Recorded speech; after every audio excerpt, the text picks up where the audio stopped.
Olá, alunos do sétimo ano. Vamos para mais uma aula de geografia e hoje vamos trabalhar a industrialização brasileira. Abra o livro de vocês na página 80 e passaremos a trabalhar com esse tema. Tá, então a industrialização brasileira, o que diz aí? Formação do parque industrial. Esse é o primeiro ponto que a gente tem que saber. Algumas informações são importantes, por exemplo, que vai dizer o seguinte, que era proibido a qualquer forma de industrialização brasileira no período colonial. Tá? No período colonial não se podia ter nenhuma indústria aqui, tá? Porque o Brasil era colônia de Portugal e Portugal, por sua vez, não permitia que se instalasse indústria na sua colônia. Quando foi que passou a ser permitido a industrialização no Brasil? Só vai ser permitido com a vinda da família real aqui para o Brasil, tá? E então, quando vocês sabem que a família real, fugindo de guerras lá em Portugal, eles migraram para o Brasil. E com isso, o Parque Industrial Brasileiro, ele veio assim a iniciar a indústria no Brasil apenas depois da vinda da família real, mas só com a indústria muito tímida. Quando é que realmente começa a industrialização no Brasil? No final do século XIX e início do século XX, tá?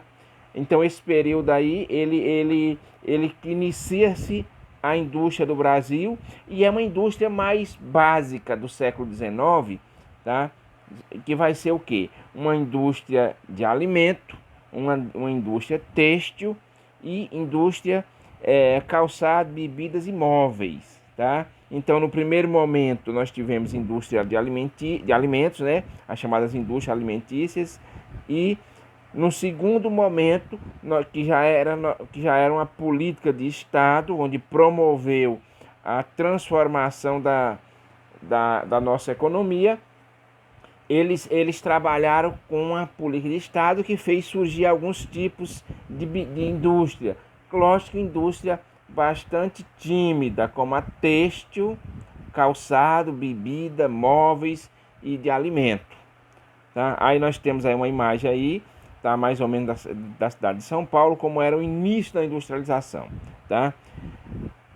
A concentração da indústria no Sudeste. O que aconteceu? Então nós tivemos o processo de industrialização brasileira que inicia no final do século XIX, e essa indústria ela vai se concentrar nas cidades de Rio e São Paulo, ou mais especificamente na região sudeste do Brasil. Então o que diz aí?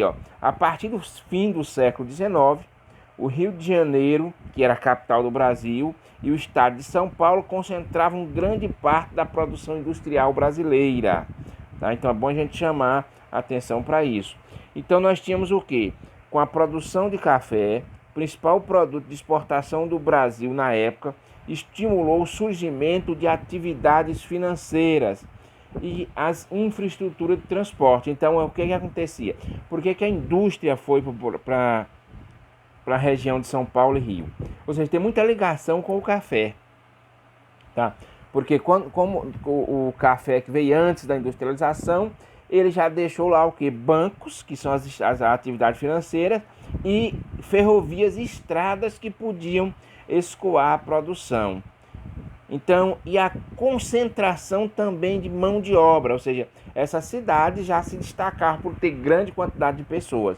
Então, o que foi que possibilitou no primeiro momento a industrialização ser concentrada no Sudeste? Gente, a atividade financeira, a infraestrutura de transporte, que era ferrovia, estradas e portos, e a concentração de mão de obra, tá? Então, e ali foi formando também os chamados núcleos urbanos.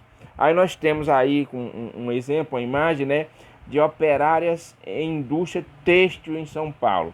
Só lembrando que nós já falamos lá na sala de aula, nas aulas presenciais, O que são indústria têxtil? São indústria de produção de tecidos, que era muito importante na época. O papel do imigrante também foi fundamental. Primeiro ponto, olha, que o escravo ele foi considerado inábil, ou seja, não tinha habilidade para trabalhar na mão de obra na indústria. Então o que aconteceu? Os imigrantes eles foram fundamentais, tá, para a mão de obra industrial. Ou seja, eles tiveram um papel importante na industrialização do Brasil, tá? O movimento operário no Brasil, que existia desde o início do século XX, cresceu com a chegada dos imigrantes, que também contribuíram para o fortalecimento do mercado interno, o mercado dentro do Brasil, gente. Ó. Além disso, os imigrantes foram responsáveis pela criação de inúmeros negócios industriais, como têxtil, calçados e equipamento. Eles tiveram um papel não só como como mão de obra, mas também como industriais. Eles também montaram as suas indústrias. Temos também o que? A substituição de importação. Olha, o mundo no início do século XX teve dois fenômenos. Aliás, três, né? Os três mais importantes do século XX para a industrialização brasileira. Primeira Guerra Mundial, quebra da Bolsa de Valores de Nova York e a Segunda Guerra Mundial. O que aconteceu?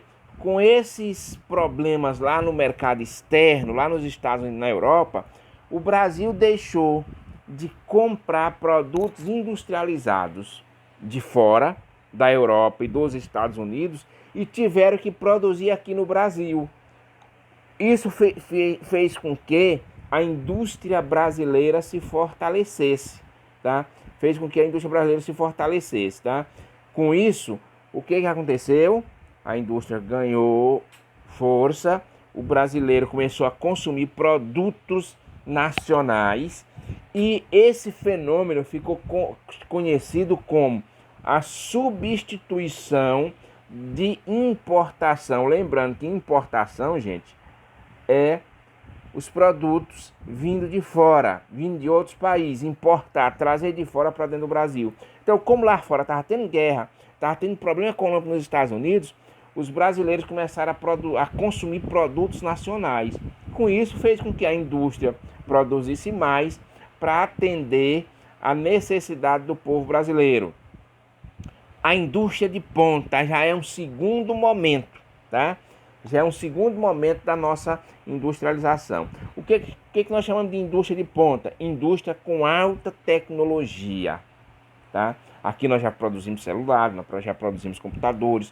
Aqui nós já temos uma indústria muito evoluída, tá? É uma indústria muito evoluída. Então o que acontece? E passa pelo processo que nós vamos chamar da terceira revolução industrial, que é chamada de terceira revolução industrial ou período técnico-científico informacional, que é a utilização principalmente da informática para industrializar. Hoje não tem mais pessoas apertando o parafuso para montar um carro. Tem um robô comandado por um computador para fazer esse serviço. Isso aqui é a chamada terceira revolução industrial. Nos bancos também, como por exemplo o Banco do Brasil aqui em Curimatá, você chega lá, vocês vão ter o quê? Vão ter um serviço todo informatizado. Você não precisa de pessoas, de um funcionário do banco para sacar dinheiro, por exemplo, tá? Isso é o que nós chamamos de terceira revolução industrial. Importância da inovação tecnológica é fundamental. Hoje os países, para ser desenvolvido, antigamente era o país que tinha a maior quantidade de ouro, tá? Acumulado. Depois, no século XX, o país mais poderoso, os países mais fortes, eram exatamente aqueles países que tinham as maiores forças armadas, um poder bélico muito grande. Só que hoje não. Hoje um país, para ser evoluído, ele tem que ter tecnologia de ponta, ele tem que ter inovação tecnológica. O que é isso? Máquinas, equipamentos muito modernos. E onde é que se desenvolve isso? Nas universidades. Por isso que há uma necessidade muito grande de se investir na educação. Depois nós temos o quê? Principais setores de ponta do Brasil, tá? Nós vamos ter o principal setor de ponta do Brasil, vai ser o quê? Vai ser como diz aí, ó. Que o Brasil ele é um país que tem um baixo desenvolvimento tecnológico, por isso que o Brasil não é tão desenvolvido. Mas quais são as áreas que o Brasil se destaca? No agronegócio, como por exemplo produção de sementes com potencial muito grande, desenvolvimento de novas espécies de plantas, bananas, vamos ver um exemplo da banana. Você vê uma variedade grande de banana. O Brasil tem uma indústria de ponta nessa área, tá? Que é a chamada Embrapa. Tá? A Embrapa ela é responsável pela inovação tecnológica na área agrícola. Nós temos também na área petroquímica, onde nós conseguimos criar, por exemplo, biodiesel. O Brasil é um dos pioneiros no biodiesel, no etanol. Telecomunicações, o Brasil também é bastante avançado. E na extração de petróleo em águas profundas, é uma tecnologia de ponta que é feita pela Petrobras. Aí nós temos o polo industrial de petroquímico em Camaçari, na Bahia. Ou seja, aí é um local, né, a cidade de Camaçari, onde tem uma indústria de ponta, onde se produz muita tecnologia, remédio, refinação de petróleo, tudo. Fontes de energia é outra questão fundamental para a indústria, gente, ó. Então o que acontece? Nós temos o quê? No Brasil nós usamos principalmente a energia hidrelétrica, os combustíveis fósseis e os biocombustíveis. Energia hidrelétrica explorada da força das águas, né? O próprio relevo brasileiro possibilita se utilizar a força dos rios com barramento para gerar energia. Nós temos vendo aí a barragem da usina hidrelétrica Barra Bonita no Tietê, no Rio Tietê, em São Paulo. Isso aí gera energia para a cidade, para as indústrias, para tudo. Temos também a utilização de combustíveis fósseis. Por exemplo, a energia hidrelétrica ela tem um problema. Se não chover, nós temos problemas com o abastecimento dos reservatórios. E o Brasil ele tem esse sistema. Tá? O Brasil vai ter esse sistema de quê? De quando os reservatórios estão baixos, eles acionam as chamadas termoelétricas, que são usinas para geração de energia, que se utiliza principalmente de gás natural, óleo diesel, tá? E biodiesel para gerar energia. O Brasil, nessa questão de energia fóssil, fez a maior descoberta do século XXI, tá? Que é o chamado pré-sal. Isso é uma grande quantidade de petróleo. Então o Brasil, no mundo, não se descobriu nenhuma quantidade de petróleo como a do pré-sal no século XXI, nesse século que a gente está vivendo. Então a maior descoberta dos últimos anos, fazendo com que o Brasil entrasse aí no clube dos países que produzem muito petróleo. Tem outras fontes de energia. O Brasil é muito rico de fontes de energia, né?